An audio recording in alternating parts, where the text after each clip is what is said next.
आजही या गावात बाहेर पडायला हे दोनच दरवाजे आहेत. अहिल्यानगर जिल्ह्यातील या गावात एवढ्या ऐतिहासिक वास्तू व मंदिरं आहेत की सगळा दिवस कमी पडतो. आणि हे गाव तुम्हाला माहीतच असायला हवं. आणि त्यात आपण पाहणार आहोत राई रुक्माबाई मंदिर, मंदिराबाहेर पुष्करणी, महादेव मंदिर व गणेश मंदिर. त्यामागील ही ऐतिहासिक वास्तू, संपूर्ण गावाच्या बाजूने असणारी तटबंदी, देवीचे मंदिर, बारव आणि पुन्हा एक मंदिर. तर राम राम. आणि आज आपण आलोय अहिल्यानगर जिल्ह्यातील पारनेर तालुक्यातील पळशी या गावात. या ठिकाणचा इतिहास इतका मोठा आहे, मला संपूर्ण दिवस आणि वेळ सुद्धा कमी पडला. हे विठ्ठल मंदिर महाराष्ट्रात प्रतिपंढरपूर म्हणून ओळखले जाते. या मंदिरातच नव्हे तर संपूर्ण पळशी गावात असलेले वास्तुवैभव आपल्याला अगदी त्याच काळात घेऊन जाते, कारण इथे तुम्ही हे सगळं बघून हरवून जाता. आणि तुम्ही सुरुवात करा या मंदिराच्या कमानीपासून, ज्यावर असलेले कोरीव काम. आणि मी प्रवेश केला मंदिराच्या आतमध्ये. मंदिराच्या चारी बाजूंनी असणारी भक्कम तटबंदी बघायला मिळते. मंदिराच्या खांबावर व इतर ठिकाणी असलेले कोरीव काम आपल्याला भुरळ घालते. आणि ज्यावेळी मी गाभाऱ्यात प्रवेश केला त्यावेळी काही क्षण मला संत तुकाराम महाराज यांच्या काळात गेल्याचा भास झाला. कारण जर तुम्ही लहान असताना ते संत तुकारामांचे पिक्चर बघितले असतील तर तुम्हाला देखील असाच अनुभव येणार, हे मी तुम्हाला 100% सांगतो. आणि विशेष म्हणजे रविवार असून देखील या ठिकाणी अगदी बोटावर मोजण्या इतपतच लोक असतील. आणि मी तुम्हाला बोललो तसे या गावात तुम्हाला पावलोपावली थक्क करणारे अनुभव दिसतील.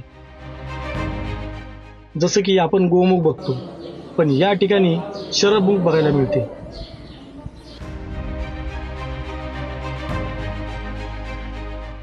ते बघून मी गेलो मंदिराच्या तटबंदीवर.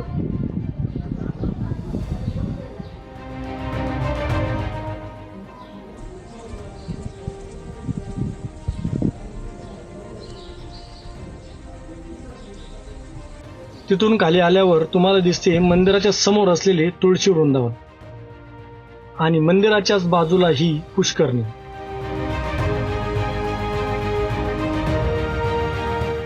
तसेच तुळशी वृंदावनच्या मागे गेल्यावर तिथे अजून एक मंदिर होतं, जे कशाचं होतं हे मला समजलं नाही.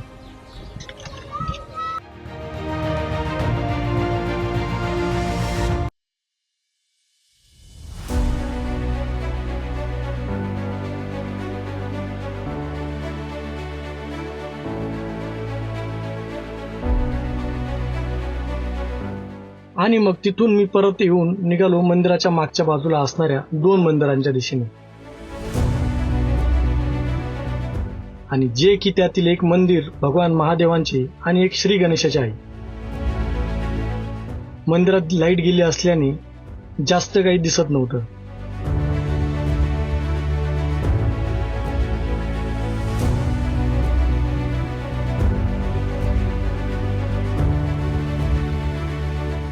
मग तिथलं दर्शन घेऊन मी निघालो गणेश मंदिराकडे. पण गणेश मंदिरात जाताच तुम्हाला दिसेल श्री गणेशाचं विलोभनीय स्वरूप, जे खूपच दुर्मिळ आहे.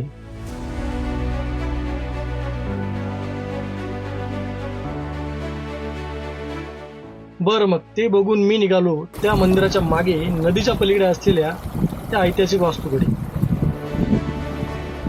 त्या दगडी पायऱ्या चढून व परत पलीकडे उतरून या ठिकाणी ज्याबद्दल प्रथमदर्शनी मला तर या समाध्याच वाटल्या. त्या ठिकाणी कोनाड्यात आत सुद्धा महादेवाची पिंड होती आणि ही निवाऱ्याची छत. ते बघून मी आलो या गावाच्या प्रमुख 2 दरवाजांपैकी एका दरवाजात, ज्याचा तुम्हाला व्हिडिओत बघून अंदाज येतच असणार. आणि विशेष म्हणजे अजूनही सगळी तटबंदी मजबूतपणे आजही गावाच्या रक्षणासाठी उभी आहे. आणि या ड्रोन फुटेजद्वारे तुम्हाला गावाचा पसारा किती मोठा आहे हे लक्षात येतच असेल.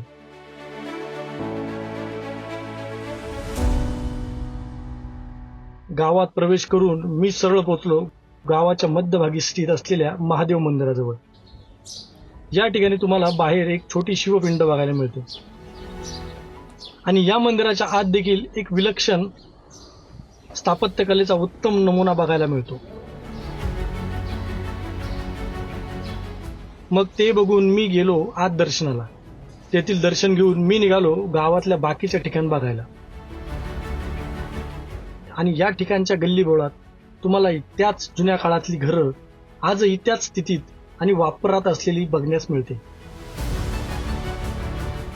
आजही मंदिरात समोर असलेली जुनी दीपमाळ बघायला मिळते.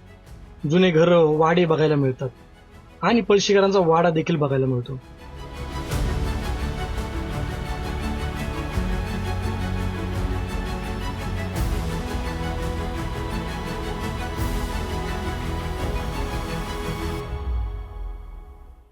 त्याच वाड्याच्या मागे आपल्याला देवीचं मंदिर बघायला मिळतं. त्याच्या शेजारी असलेली एक छोटीशी विहीर सुद्धा बघायला मिळते.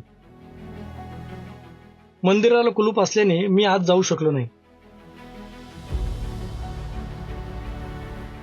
मग मंदिराची प्रदक्षिणा मारताना मला तटबंदीजवळ काही लोक ये जा करताना दिसले.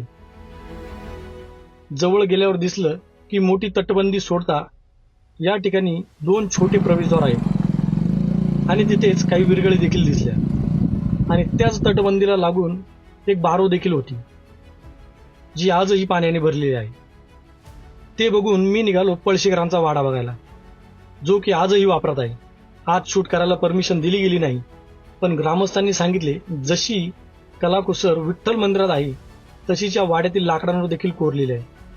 मग ते सगळं बघून मी निघालो गावाच्या बाहेर या दुसऱ्या दरवाज्याने. आणि एवढं सगळं बघता बघता सकाळपासून संध्याकाळ मला या पळशी गावात कशी झाली समजलंच नाही. आणि तरी देखील गावाच्या बाहेर अजून एक मंदिर तरी राहिलंच होतं. मग ते ड्रोननी घेऊन मी निघालो घराच्या दिशेने. तर आजची माहिती व छोटा प्रयत्न तुम्हाला कसा वाटला हे कमेंट करून मला नक्कीच सांगा. इंस्टाग्रामवर सुरू केलेली सुंदर गावांची सफर ही मालिका एक मोठ्या व्हिडिओमध्ये कशी वाटली हे कमेंट करून नक्कीच सांगा. आता भेटूया सुंदर गावांची सफर या मालिकेतील पुढील भागात. तोपर्यंत राम राम.